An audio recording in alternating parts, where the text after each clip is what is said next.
Vocación, superación, resiliencia. Detrás de cada maestro hay una gran historia. Y hoy se encuentra con nosotros en Pláticas en el Nido Maestros Mexiquense, toda una institución del subsistema educativo estatal, la maestra Leti Aguirre. Maestra, qué gusto tenerla aquí con nosotros. Muchas gracias por aceptar nuestra invitación. Pili hermosa, pues gracias a ti, gracias a la subsecretaría, gracias a este hermoso espacio del Nido por darme esta oportunidad de dirigirme a mis compañeros. Tenemos muchas ganas de platicar con ustedes desde hace tiempo. Usted es una institución con muchos años de servicio, con muchas cosas que dar, con propuestas, con ideas nuevas.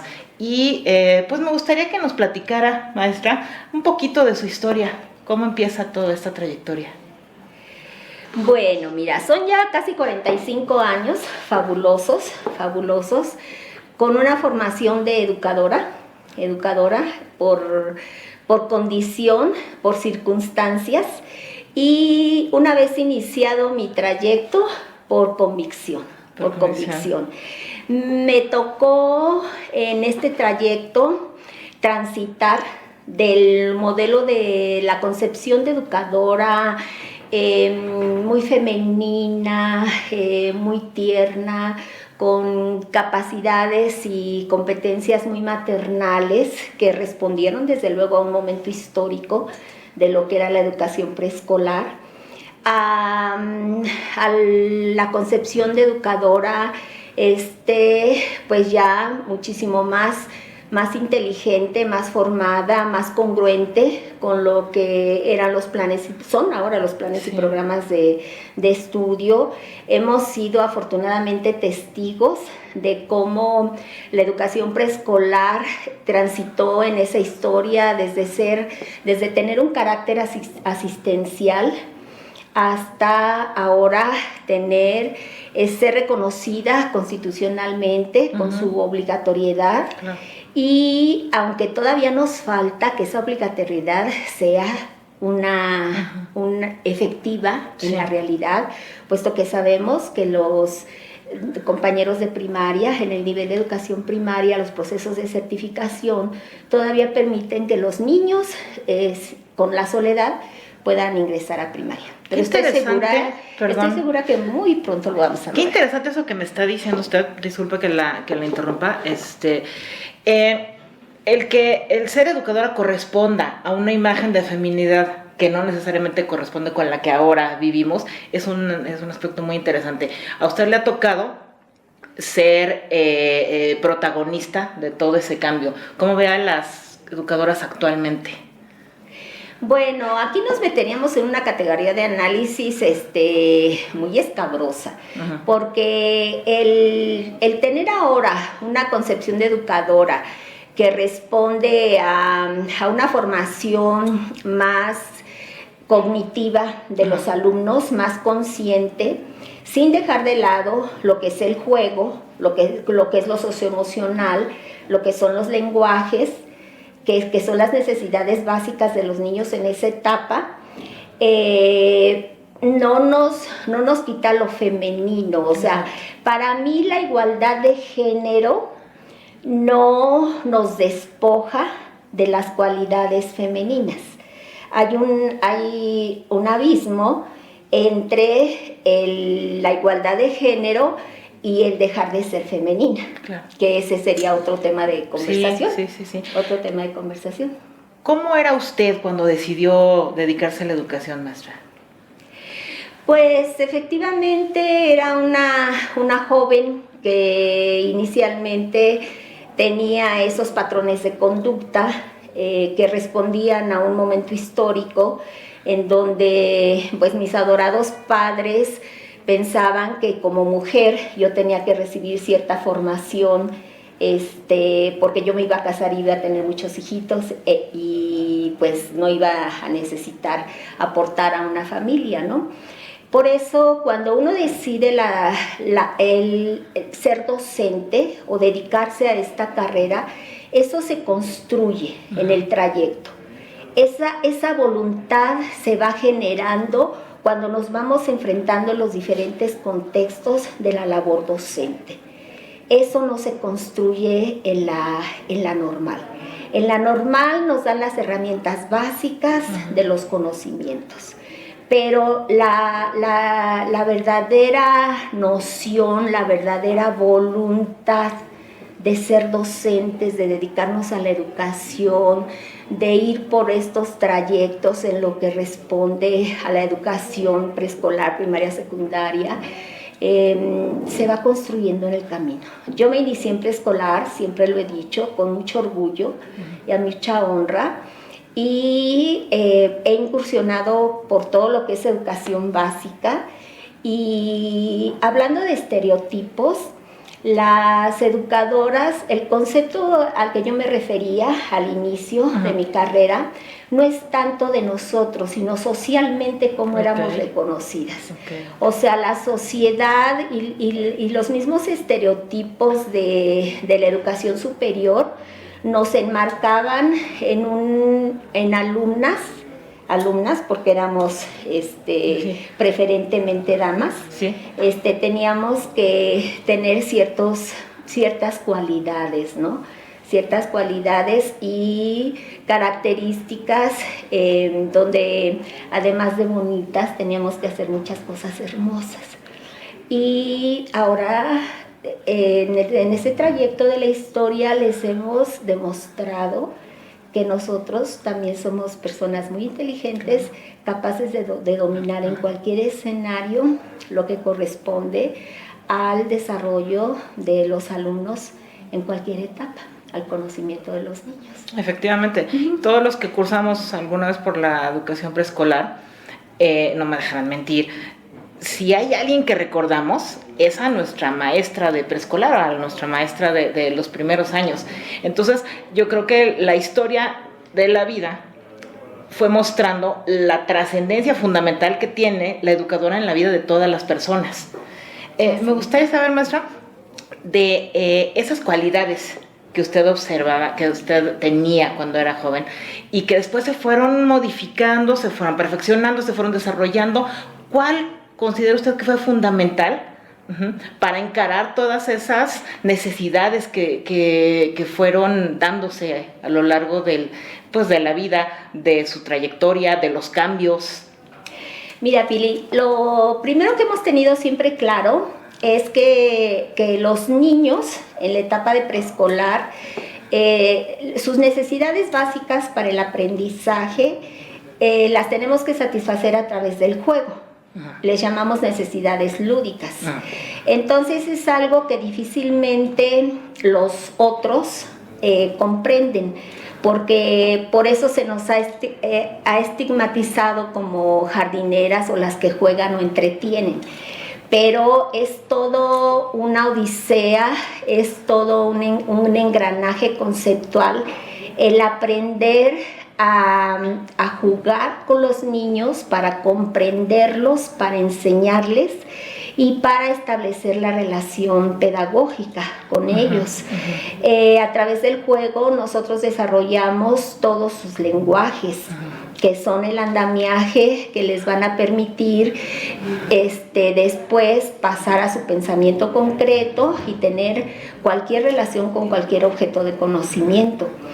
En este tránsito nosotros desarrollamos un gran potencial en esos lenguajes que nos conectan con los niños, en esa sensibilidad de saberlos leer en el juego, en la interacción y en las cuestiones socioemocionales, en las cuestiones afectivas. Sobre todo, también enfatizamos mucho la parte del movimiento. De hecho, una servidora considera que en todo lo que es educación básica deberíamos de seguir privilegiando todo lo que tiene que ver con el desarrollo de los lenguajes del niño. En esto están la mímica, la pintura, la escritura, el dibujo, todos los lenguajes y lo que es el movimiento. ¿Qué es lo que le pasa al niño cuando llega a la primaria? Lo primero que le quitan es el movimiento. Es el ya estás grande, ahora te sientas, te callas y te quedas quieto. Entonces eso es lo que empieza a generar ciertas barreras que nos van imposibilitando y que luego de adultos pues ya nos generan otro tipo de situaciones. Y después... Y esa es una cuestión revolucionaria, que ahora se considera revolucionaria en la educación, que las educadoras siempre lo supieron. Sí, claro, siempre lo supimos y fue como fuimos armando nuestro argumento, nuestros programas, y se fue luchando. O sea, todas nuestras precursoras de preescolar, las que les tocó administrar la política educativa, pues personajes maravillosos que nos ayudaron en esto, y que tuvimos programas de corriente, diferentes corrientes, inclusive sí, alguna vez conductista, y después entramos con todo el enfoque competencial, y que ha sido maravilloso todo lo que se ha trabajado en relación al conocimiento del niño. Y en ese tránsito fue cuando a mí me tocó participar en la Normal 3 con el proyecto LEPDES, que fue la licenciatura en educación preescolar para docentes en servicio. Fue algo que me marcó mucho la vida, porque para mí fue una educadora ejemplar. María Antonita González Díaz fue una de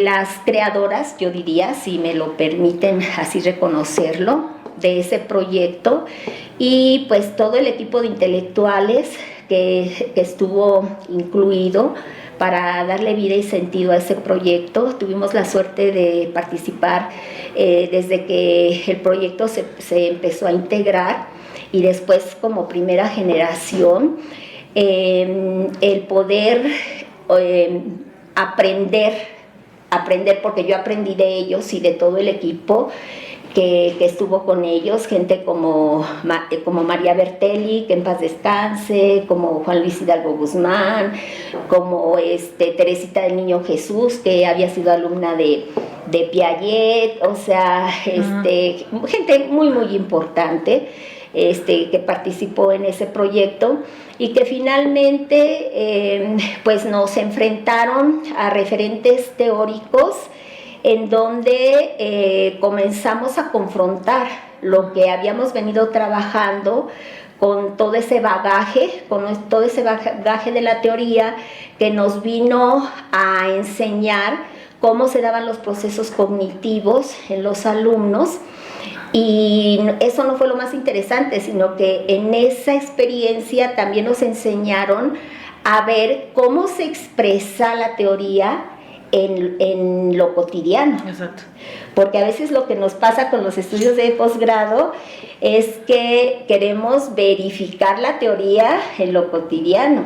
Uh-huh. Y el desafío mayor es saber leer cómo expresamos esa interpretación con los niños. Eso es fundamental, porque a quienes nos gusta estudiar, se nota que usted es una intelectual, que usted es la conjugación perfecta entre teorías pedagógicas, entre avances científicos, intelectualidad, pero también, como lo acaba de decir, aterrizarlo constantemente en la realidad. Me gustaría que nos compartiera algún desafío con el que se encontró a la hora de implementar estas teorías, cómo se fue dando ese cambio, y su experiencia en el aula.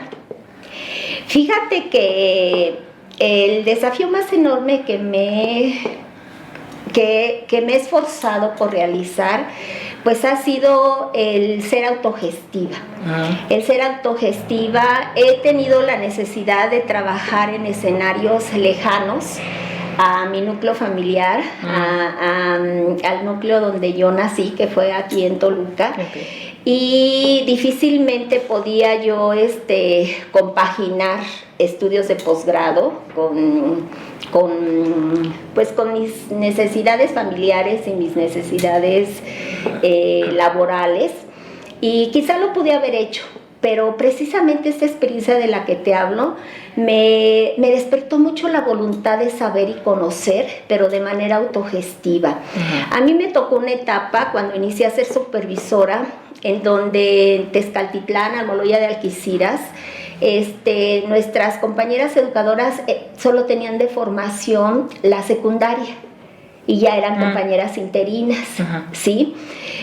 Cuando tú llegas y haces tus reuniones de asesoría y les empiezas a hablar de teoría, y volteas a ver sus caritas y están ellas así como que, ¿qué dice? ¿A qué se refiere? Sí. Es una lección enorme la que te dan, ¿no? Porque te dicen, a ver, ubícate, o sea, claro. Mira, aquí estoy yo, tengo secundaria, ¿sí? Tengo estas necesidades. Sí. Entonces, esos fueron los desafíos más grandes, los aprendizajes más grandes y significativos que he tenido en mi vida, y fueron los que me obligaron a aprender cómo enseñarles a ellas. Con esa secundaria que tenían, o sea, con esa necesidad de trabajar y bueno, desde a ver cómo invento una planeación para que la hagan y luego la empiecen medio a comprender, pero que lo hagan con los niños, y que hagan sus materiales. No, realmente ha sido un bagaje de experiencias hermoso. Que a fin de cuentas en eso consiste ser maestra. Claro. Sí. Claro, la docencia no es estar en el grupo los 30 años, la docencia es incursionar en los diferentes escenarios y tener esa relación de aprendizaje con compañeros maestros, directores, con padres de familia. Tengo la fortuna de que todas las compañeras con las que me relacioné, les mando un saludo enorme, en Almoloya de Algeciras, Tezcatitlán, Malinalco, Zumpahuacán, posteriormente lograron su licenciatura en educación preescolar y primaria. Eso es un gran logro. Sí. Y no fue mío, fue de ellas. Claro. Fue de ellas y el haber podido compartir y despertar en ellas esa voluntad, y ellas sí, en esos tiempos estaban los cursos intensivos, los sábados. Y no, mis niñas hermosas lo lograron muy bien. Y ahora noto que usted habla mucho de voluntad. A mí me gusta mucho esa facultad que exploramos poco. Hablamos mucho de razón, hablamos mucho de emoción. Pero ¿qué es la voluntad para la maestra Leti? Pues la voluntad es estar aquí después de 45 años. La voluntad es significar lo que haces. Sí. La voluntad es sentirte realizada con cada una de las acciones. La voluntad es querer ser autogestiva. La voluntad es querer seguir aprendiendo siempre. Exacto. La voluntad es ser, de estar, de existir. O sea, no discursar.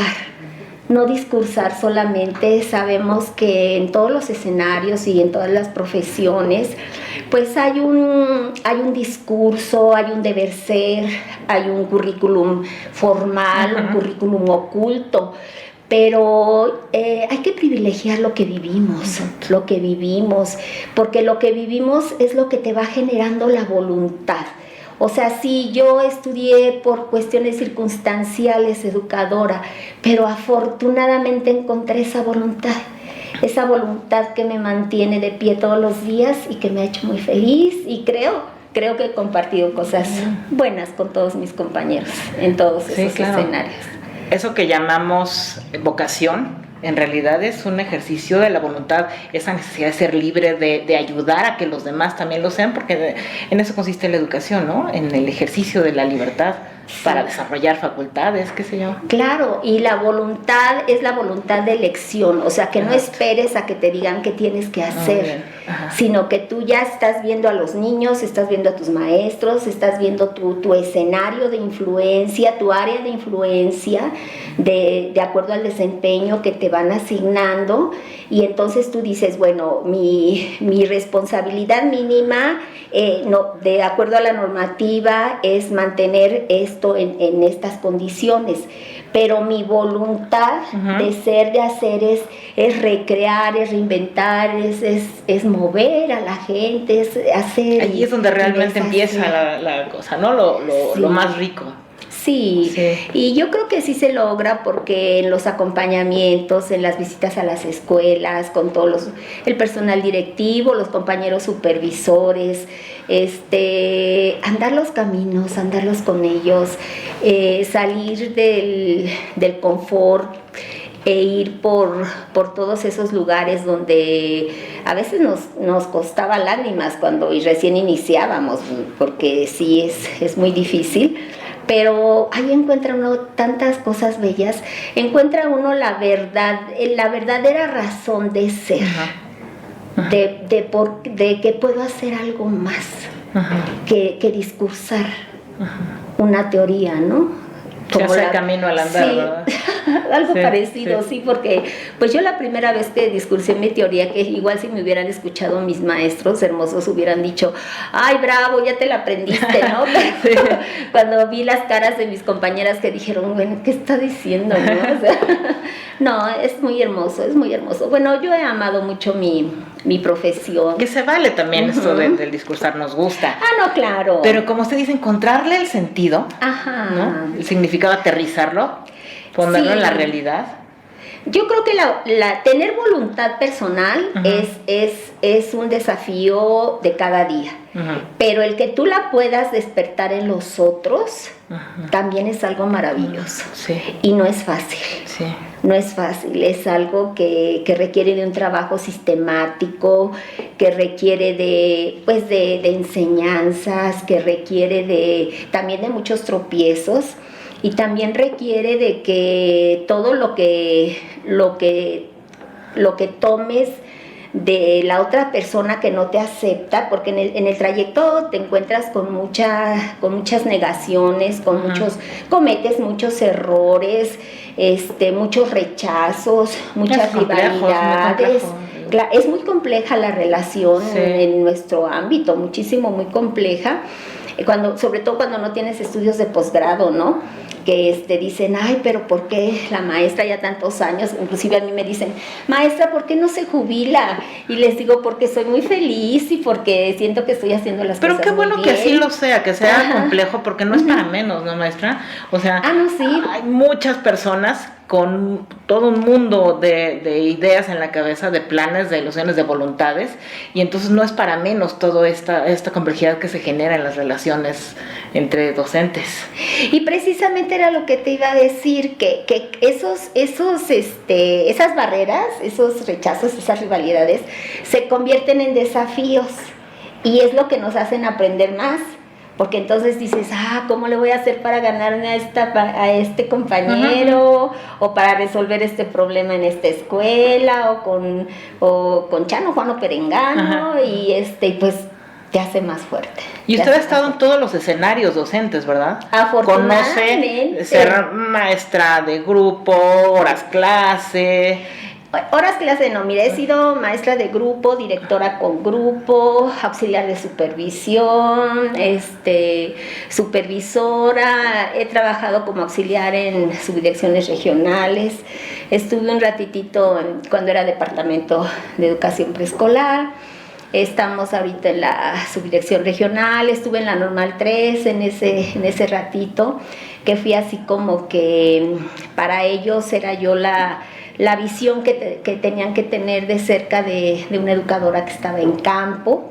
Realmente ellos fueron los que hicieron todo el trabajo interesante, y yo pues me valí de eso para aprender de ellos muchas cosas. ¿Qué? Y también he tenido la fortuna, yo siempre he sido muy observadora, y en el camino pues he observado a mucha gente, señoronas,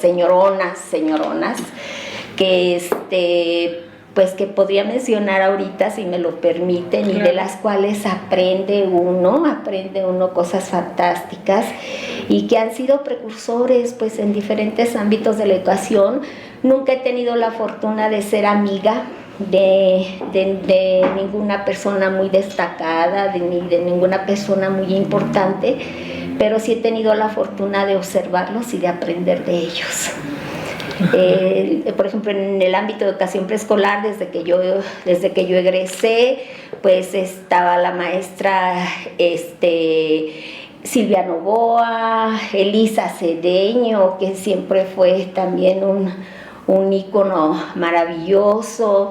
De las que recuerdo, pues estaba la maestra Pame, la maestra Lourdes Vallejo, que ellas ya son más recientes. La maestra Malena Rosales, de las que estaban cuando yo inicié hace 40 y forjadoras de muchas generaciones. Forjadoras de muchas generaciones, y que todas ellas respondieron a momentos históricos en donde sacaron y fueron dejando el andamiaje de la educación preescolar. Usted también es una forjadora de estas generaciones, no me queda duda, maestra. Pues igual yo pasé de ladito y estuve en el campo, pero igual y sí, dejé en aquellos escenarios. Claro que sí, claro que sí. De esas experiencias, ¿le gustaría recordar alguna que especialmente se haya quedado en su corazón?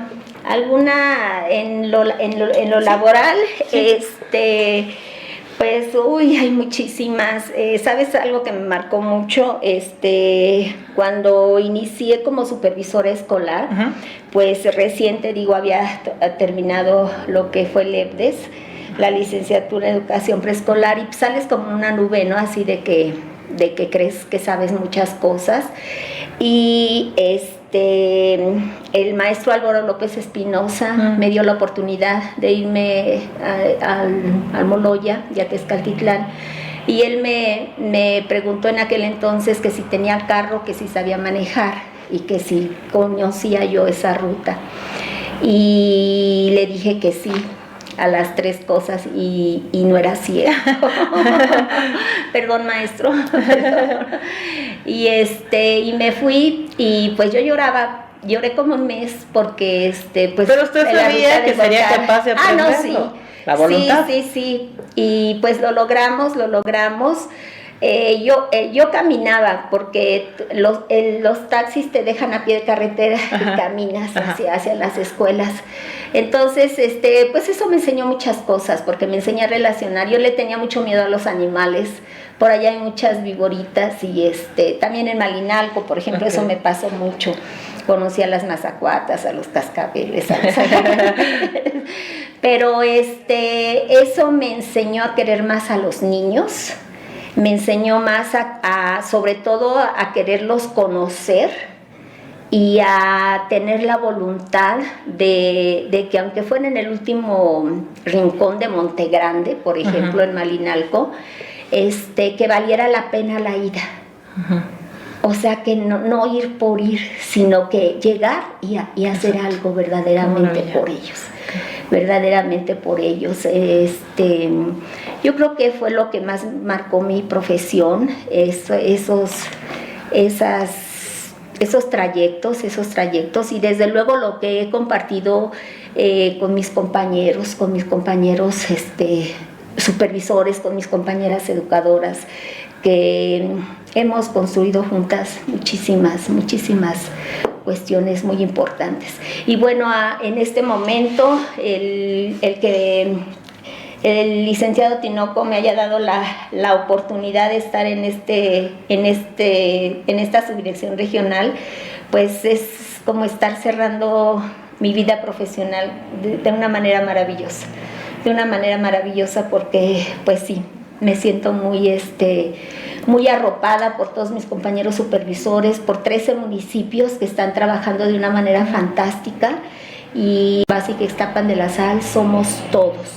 Somos un ramo aproximado de 5,000 maestros que realizan un trabajo excepcional en todos los lugares, con todos los alumnos. Tenemos casi 62 alumnos de educación básica. Hemos trabajado inclusive en la época de la contingencia de manera permanente, y bueno, habría una serie de evidencias y de testimonios pues que no agotaríamos nunca, pero que siempre estamos ahí. También el equipo de la subdirección regional es un equipo de profesionales todos, tanto en el área académica como en la administrativa, que solo gracias a ellos uno puede funcionar de la mejor manera. Aprender, estar siempre dispuesta a aprender y a reconocer a los demás como parte de ti, porque uno solo nunca logra nada. Maestra, muchas gracias por este mensaje tan lindo. Me quedo con muchas cosas que usted nos está compartiendo, pero especialmente me gustó y le agradezco mucho esta metáfora tan linda de lo que es la vida docente y la vida en general. Primero que se hace camino al andar y después de que todos iniciamos este camino sin saber manejar, sin saber cómo llegar y sin saber a dónde voy y cómo lo voy a hacer. Sin embargo, empezamos a caminar. Así es. Y vamos permitiendo que ese camino, voluntad, gracias. exactamente, que ese camino sea agradable, que vayamos aprendiendo a la medida que caminamos y, como usted dijo, que valga la pena haber caminado. Claro, que valga la pena haber llegado a la punta del cerro y ver esas caras que nos tienen toda la confianza del mundo y que no les podemos fallar. No les podemos fallar de ninguna manera. Pues qué privilegio platicar con ustedes, maestra. Muchas gracias. Gracias, Julieta. Y pues no sé si quiera darles algún mensaje final a sus compañeros, a esos 5,000 compañeros que seguramente nos van a ver. Pues sí, decirles que gracias a ellos, Leticia Aguirre es quien es en la actualidad, que juntos hemos construido el ser docentes cada día y que juntos, independientemente de que una servidora esté o no esté, yo estoy segura de que les vamos a garantizar siempre a los niños las mejores condiciones para que sigan aprendiendo, para que la educación pública siga adelante y sobre todo para que todos los escenarios escolares sean el escenario más seguro para todos los niños, niñas, adolescentes y jóvenes. Muy bien, maestra, muchas gracias, por esta plática tan linda.